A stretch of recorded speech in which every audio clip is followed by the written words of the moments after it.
I think it was an unfortunate almost admission by the lawyer. Not that it has legal significance, but it certainly puts us in a position to speculate more accurately about what's actually driving this I investigation. mean, it's interesting that if that was a mistake by the attorney or unwise wording by the attorney. I mean, they had a day to come up with a statement. It's interesting that that's then what they came up with. I mean, what are some of the reasons why law enforcement officials would choose to execute two search warrants simultaneously and with that level of force? Because that's the other criticism or one of the other criticisms by the attorney, that it was an over, the use of sort of armored vehicles and folks in Kevlar. Yeah, so why the search warrant simultaneously? Well, again, at the attorney's direction, we can now look to the civil suits for clues.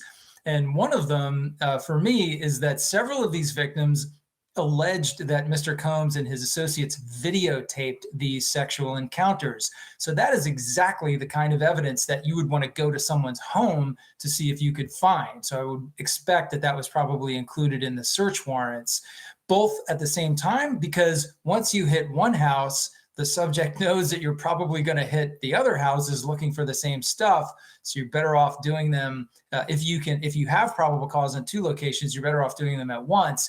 And finally, the roundhouse swing he took at the show of force, really kind of classic defense attorney tactics to try to turn around a bad press day.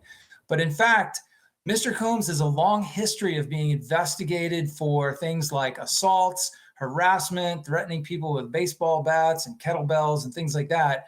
And the way it works in law enforcement is when you are planning a search warrant, if you have any information, and it doesn't have to be a criminal conviction, just intelligence that indicates that someone who's going to be at that residence may have a violent history or have armed themselves against people in the past, you're going to automatically qualify that search warrant or classify it as armed and dangerous. And that classification alone brings an additional level of protection, of tactical preparedness to ensure that there's no problems, that everything is done in as safe a way as possible. So I think Interesting. what we saw yesterday was understandable in the context of an armed and dangerous warrant. All right, Andrew McCabe, thanks very much.